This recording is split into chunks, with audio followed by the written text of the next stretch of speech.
देश में जो भी प्रोग्रेस हो रही है, इस प्रोग्रेस का बहुत बड़ा हिस्सा ये ऑर्गेनाइज वर्कर्स ने स्ट्रगल करके अपने कब्जे में कर लिया है।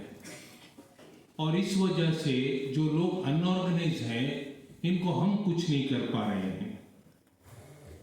So the government is trying to pit the organized against the unorganized. The government is not saying, as Dr. Akhil pointed out, that 1% of the top population in this country today has got 22% of the national income and 40% of the national assets. They are not talking that the top 10% of the Indian population today controls as much as 70% of the national wealth.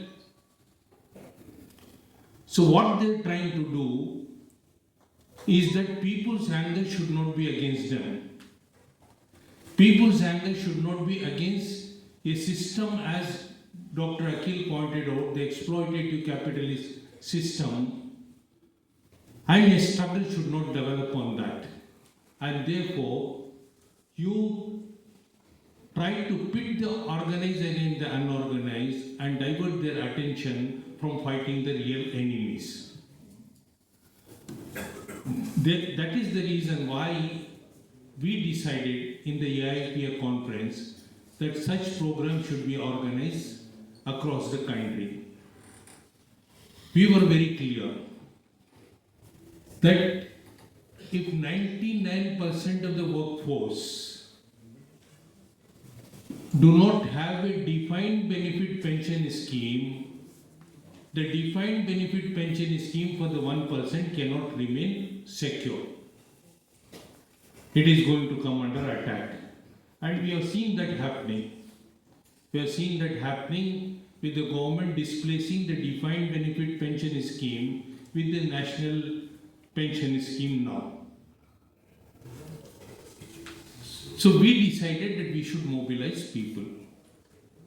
And in the last few months, several such seminars have been organized across the country, where not just the insurance employees have been the participants, but a large section of the unorganized sector employees and the workers and the general public have come and endorsed the demand for a universal pension scheme.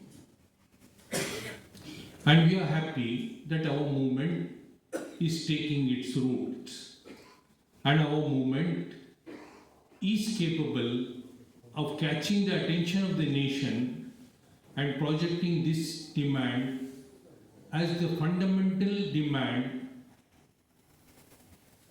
to give dignity to the elderly population. We are proud of our constitution. It's a very progressive constitution by any measure. The constitution also says, when you talk about a socialist democratic republic, it automatically means that India must develop as a welfare state, where everybody should be equal, everybody should have some economic protection. But unfortunately for us, perhaps Indian constitution is the only constitution which not only talks about the political and religious rights of the people, it also talks about what the state should do to build a welfare state. But unfortunately, all those issues concerning the state's responsibility to build a welfare state has been put under directive principles of the state policy. That directive principles of the state policy does not allow us to agitate on those demands in a court of law, because they are not justiciable. It only gives a directive as to how the state should run its economy, how state must take care of its citizens. Unlike the fundamental rights, unlike the rights for the minorities under Article 30, unlike the rights given to the depressed section, the Dalit, under Article 15 and 17, the issues relating to the economic policies have not been considered as a fundamental rights. Though the courts of law, today the courts, I don't know, the courts have also been compromised. Judiciary has been compromised. But the courts of law at various times, including the Supreme Court, has expanded the fundamental right. I'll just give you one example. Article 21 of the Constitution talks about the right to life. When that issue is agitated before the Court of Law, Supreme Court came to a considered opinion. It came to the conclusion कि जीवन का मतलब क्या है? Right to life is not a bare minimum animal existence. Right to life also means a right to life with dignity. Right to life also means the right to employment. Right to life also means the right to demand a security in the old age. Right to education. All these issues have been expanded. And therefore, today, the trade union movement is seriously considering to put 5 issues before the people of India. Number 1, right to food. Number 2, right to education. Number 3, right to health. Number 4, right to employment. And number 5, right to old age security. These 5 issues the trade union movement is contemplating to make a demand that they should be made the fundamental rights, so that they can be agitated in the courts of law, and the governments of the day can be forced to enact laws and ensure those rights flow to the people of this country. And that is a project which will take a long time to mature. Long time. So in the immediate issue, the trade unions have decided the right for a universal pension scheme should be brought into focus.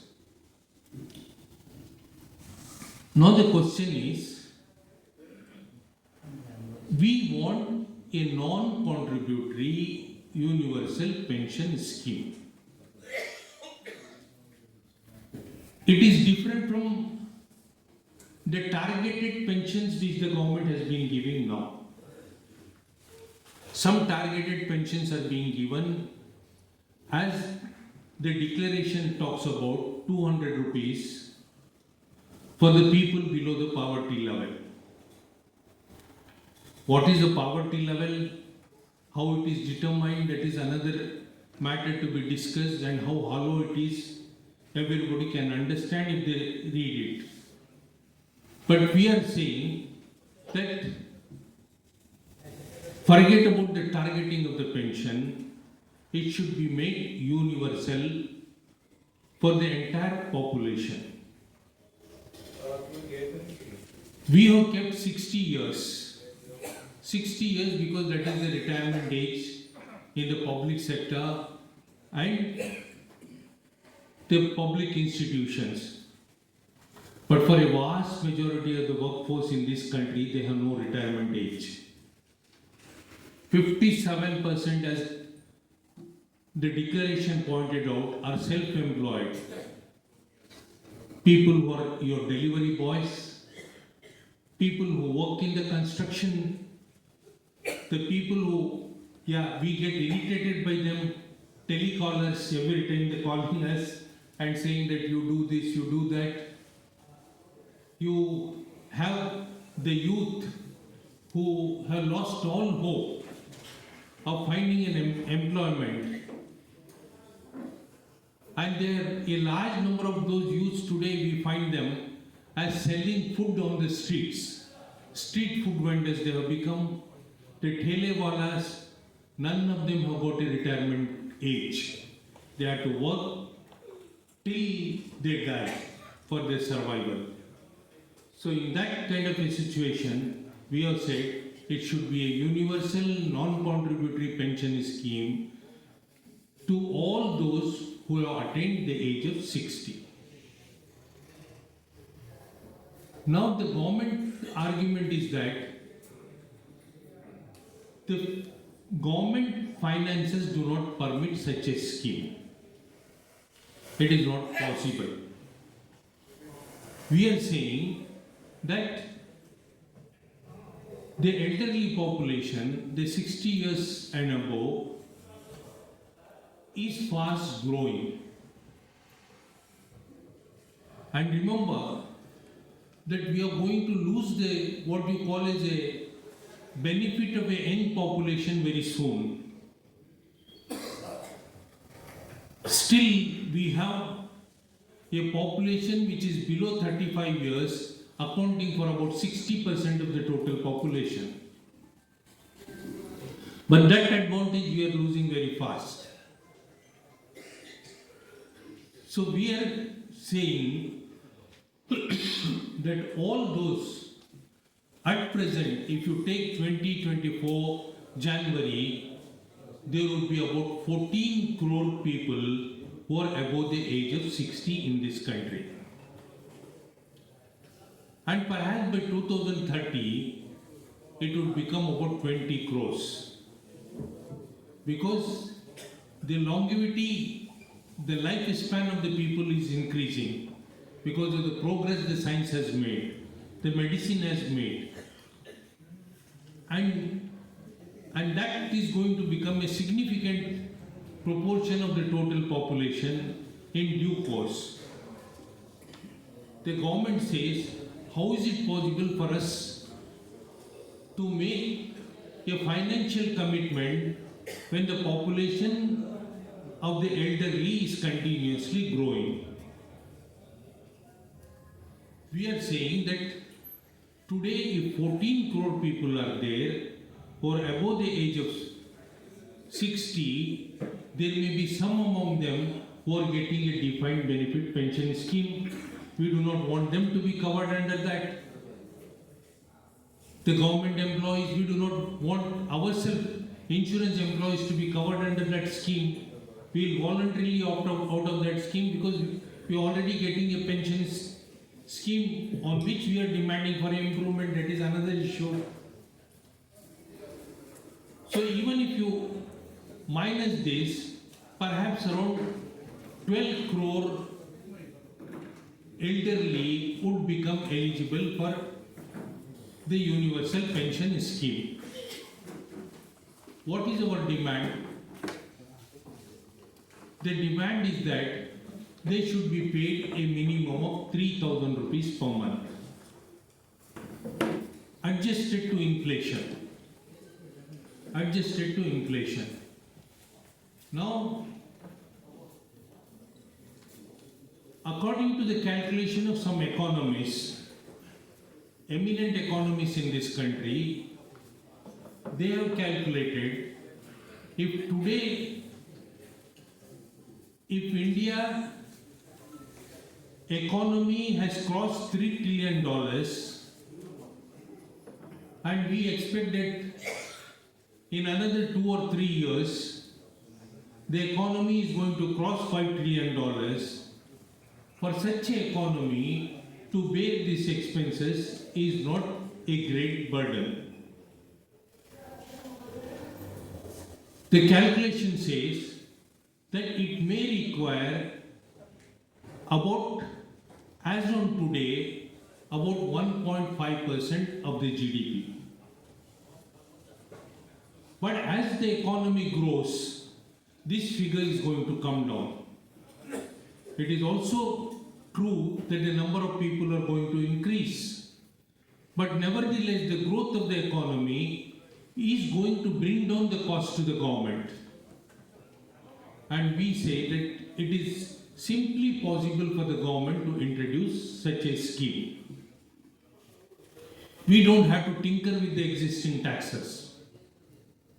Because even the existing taxes, Dr. Akhil would know that the taxes and the GDP ratio in India is one of the lowest in the world.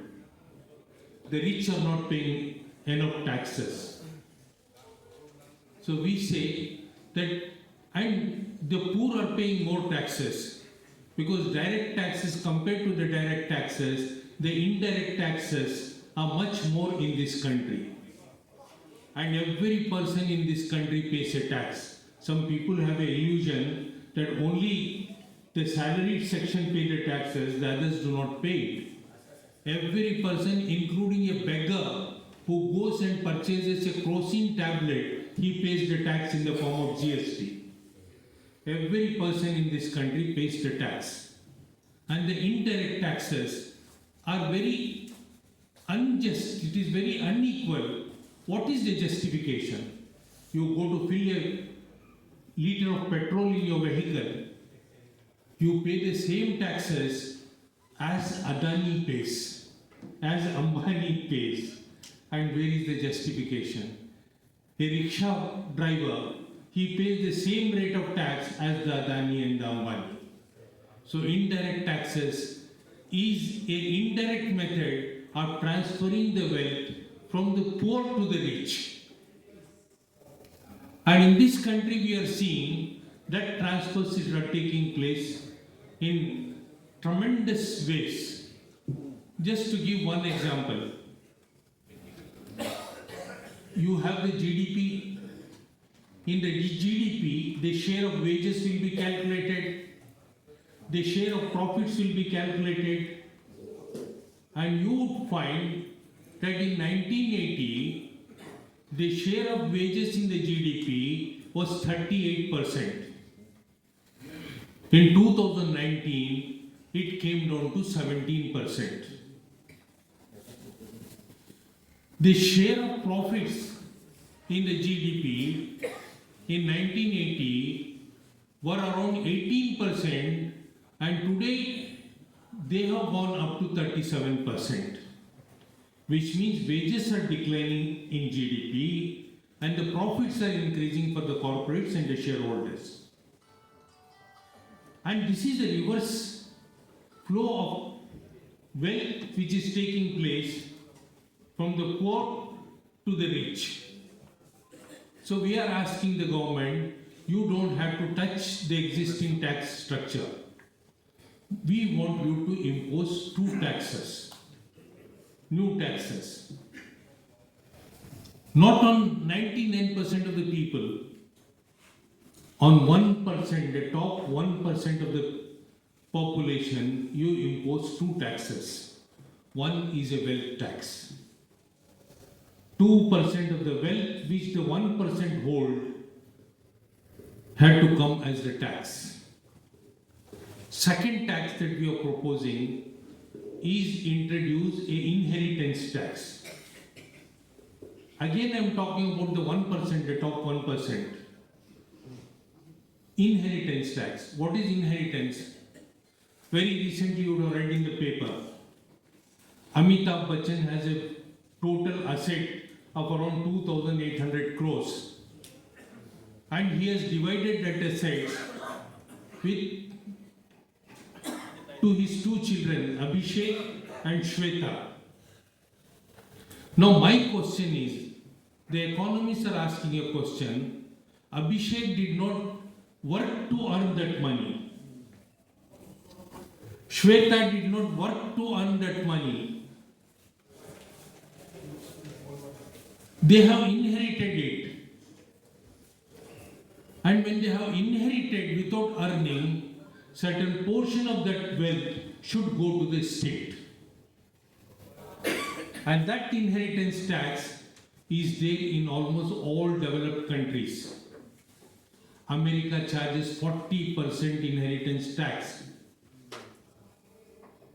If Mukesh Ambani is dividing his empire among his children and they do not pay any taxes. But in America, if a person inherits wealth beyond a particular level, 40% of that goes to the state as a tax. Japan has got 35% inheritance tax. Germany has got inheritance tax. UK has got inheritance tax. Every developed country has got the inheritance tax. So we say, introduce that inheritance tax. And if you introduce just these two taxes on the top 1% of the population, wealth tax of 2% and 33% inheritance tax, believe me, all the 5 economic fundamental rights that we are proposing, right to health, right to education, right to old age pension, right to food, and right to employment can be met.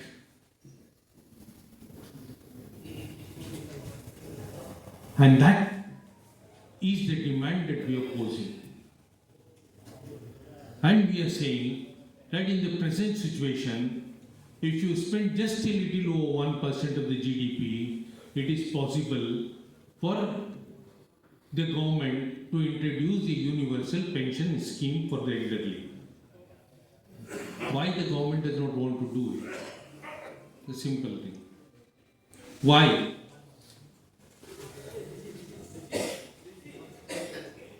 The government must understand that there is a problem.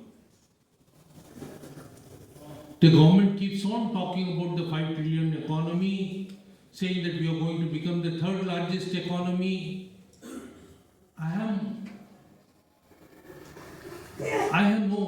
The size of the economy does not matter to me.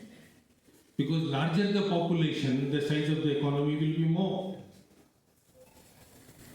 Because when 140 crore Indians indulge in some economic activity, the economy grows. The size does not matter. Whether that economy is benefiting, that economic growth is benefiting the common people or not is the concern.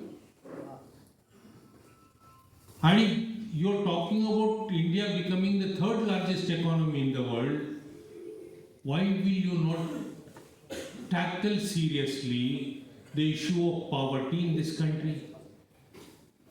The issue of hunger in this country?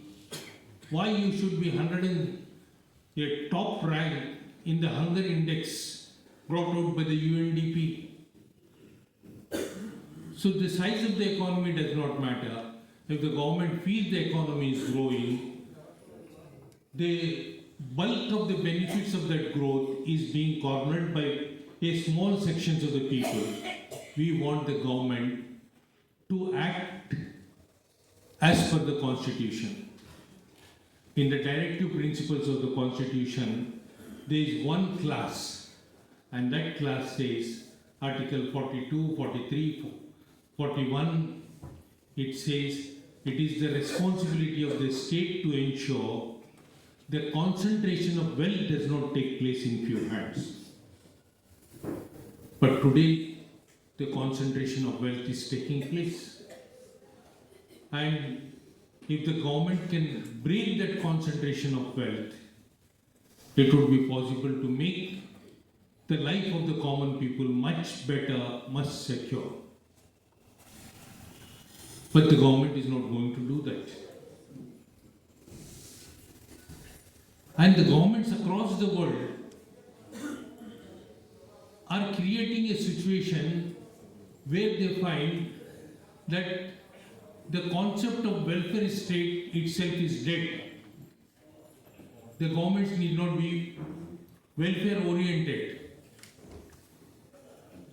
And across the world we see that the first attack is there on the workers' right to pension.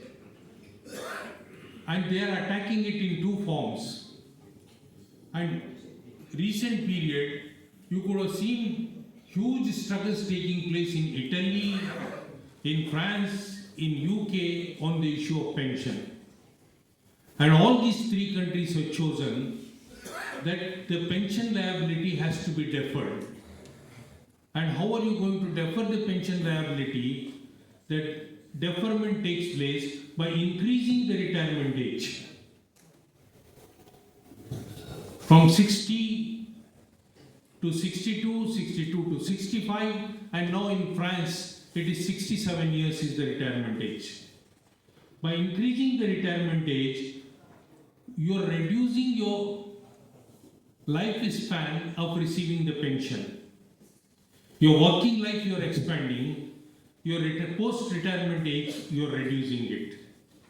And that way it is being attacked, and everywhere big struggles are there. And in India also struggles we are seeing on the issue of restoration of the old pension scheme. It is a responsibility of the government. The government says that we cannot fund it. But the simple issue is that the government is not giving pension to its employees or to us in LIC or the banks as charity. It was a part of our wages which the government kept back to pay us in our non-working life to the retirement. And that is the reason why there is a demand for the restoration of the old pension scheme. And it is the moral obligation of the government to ensure that the scheme comes about. But when you look at the situation in the country, you find that our country has become more loyal to a neoliberal economic policies than any other country in the world. There is a general consensus in the developed countries that the Washington Consensus is dead. The Washington Consensus said, reduce the subsidies to the poor. Don't give them the subsidies. Dismantle the public sector. Then it says, reduce the taxes for the rich. Because reducing the taxes for the rich is an incentive for expansion of the business activities. But giving subsidies is not. It is harmful to the economy. So that Washington Consensus is dead. Everybody says that Washington Consensus is not workable, and many governments are going back to the situation and adopting the policy of what Keynes had devised post-Second World War. But our government is still stuck to that old policy. They have been destroying the public sector. They have been creating a huge unemployment situation through their policies. And how this country, the social life of this country, can remain safe when there is so much of unemployment. Imagine 15% of the graduates in this country do not have employment. And 42% of the graduates below the age of 25 do not have jobs in India today. The government is not thinking about it because the government has brought a new economic theory, pakodanomics. You don't have the job, you can sell the pakodas and you can earn. So no jobs. If the jobs are not there, if the people do not have the capacity to purchase in the market, when you are talking about the growth of the economy, perhaps the economists like Comrade Akhil Ranjan would say that there is a serious concern in these figures, and that is that the private consumption is stagnating. The people do not have the money. And in fact, that even the banks today, some comrades from the banks would have come, the industries are not borrowing from the banks. It is the retail investors, customers that are taking loans from the bank in the form of credit card, in the form of car loans or house loans or whatever it is. And that is creating a huge situation where people are taking loans to consume, creating a situation of serious debt in this country. And Reserve Bank has sounded a warning now that the Mudra loans that we gave, the education loans that we gave, the credit card, that is going to create a huge problem for the economy. It could be a bubble in the making which could destroy the economy. So we are asking the government that you take up the policies which favor the growth of the economy. And the growth of the economy cannot be dependent only for around 10 crore people in a population of 140 crore. Just a few days back, Goldman Sachs, it brought out a survey. And it is important for us middle class workers to know it. It said, in India by 2026, not today, by 2026, 7% of the population in India will earn more than 70,000 rupees per month. 7%. Which automatically means that 93% do not have that. And our economic advisor to the Prime Minister, Vivek Roy, he says any person who earns 25,000 rupees per month comes under the top 10% bracket in India. So how will the economy grow when only on the basis of 10% of the population, only on the basis of the 10 crore? So we are asking the government that our demand for a universal pension scheme is a justified demand. That demand, if you concede, economy is going to benefit. Because if you give that 3,000 rupees per month, inflation adjusted, they are not going to keep that money in their house. They are going to come and spend it. And when they spend it, the state earns taxes. When they spend it, the demand for the goods will increase. The revenue of the state would increase, and automatically the burden of the state to finance this scheme also comes below what is estimated at a particular time. So there is no point in talking about 10 trillion or 30 trillion dollar economy when the life of the people cannot be improved. So therefore, we have put this demand of a universal pension scheme. And this demand has to be popularized. This demand has to be taken to all sections of the workers. It cannot remain only as a subject matter of a seminar or a convention. It should become an issue that will be discussed on the streets.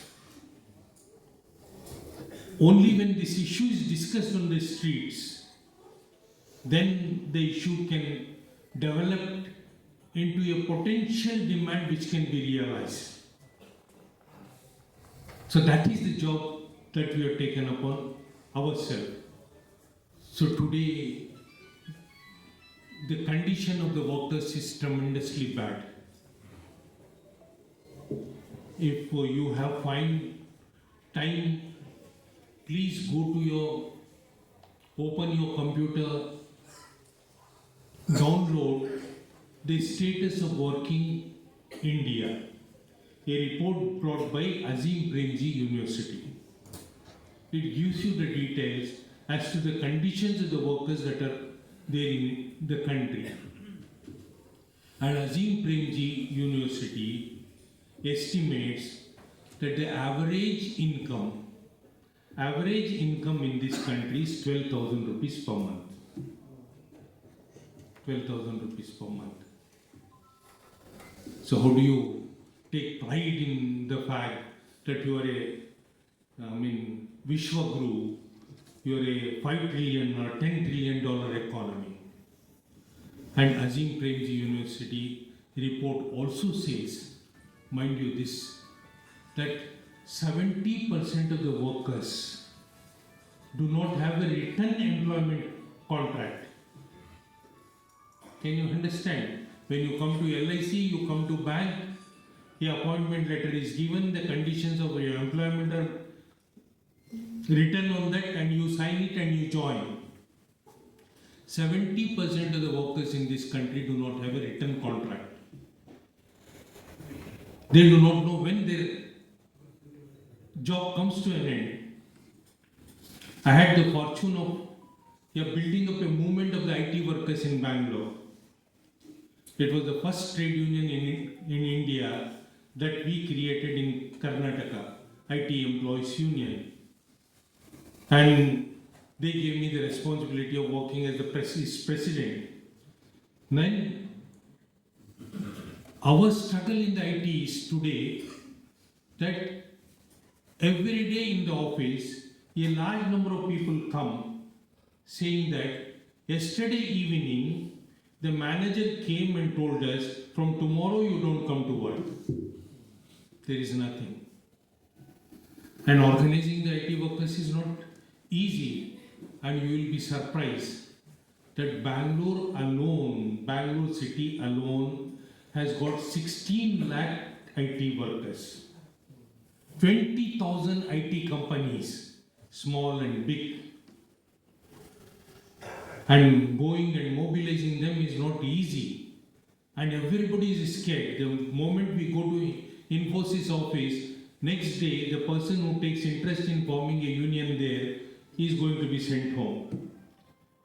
So we are organizing the people in the residential areas where the IT workers stay. So no job security. Forget about the textile workers. Because the largest number of workers in this country are the textile workers. The textile workers, the machinery workers, none of them have got any security.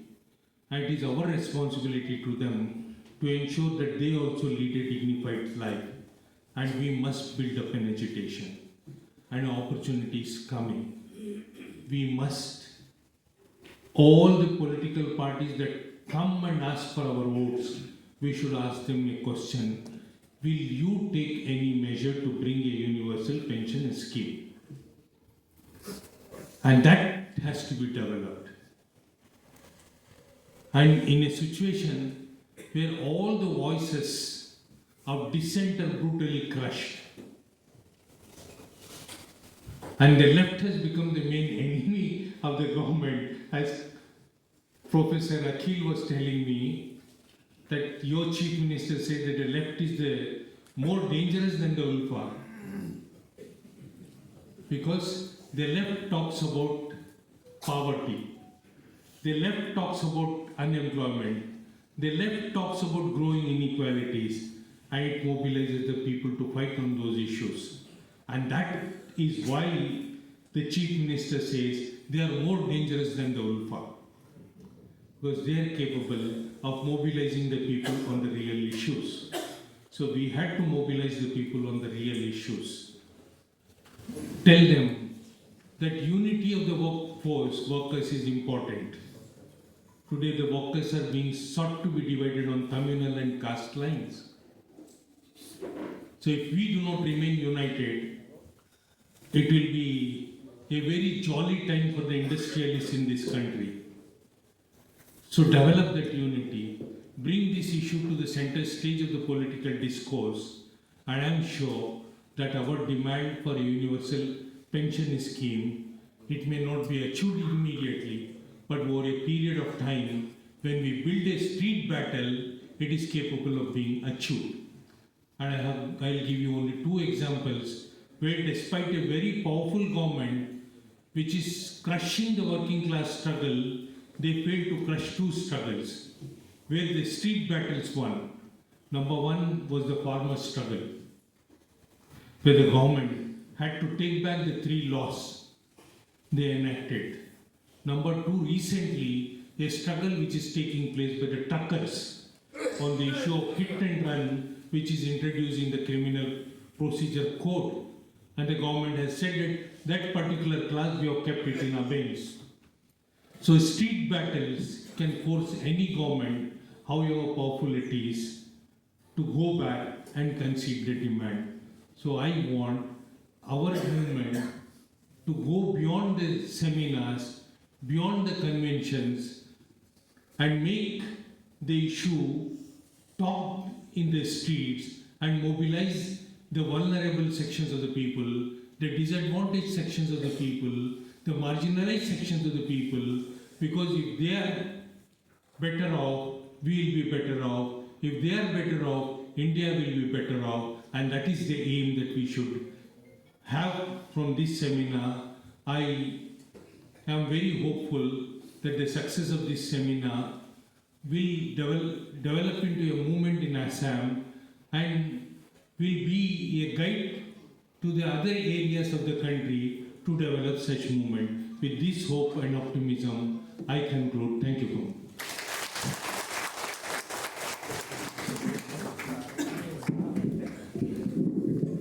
Thank you, Comrade Aman.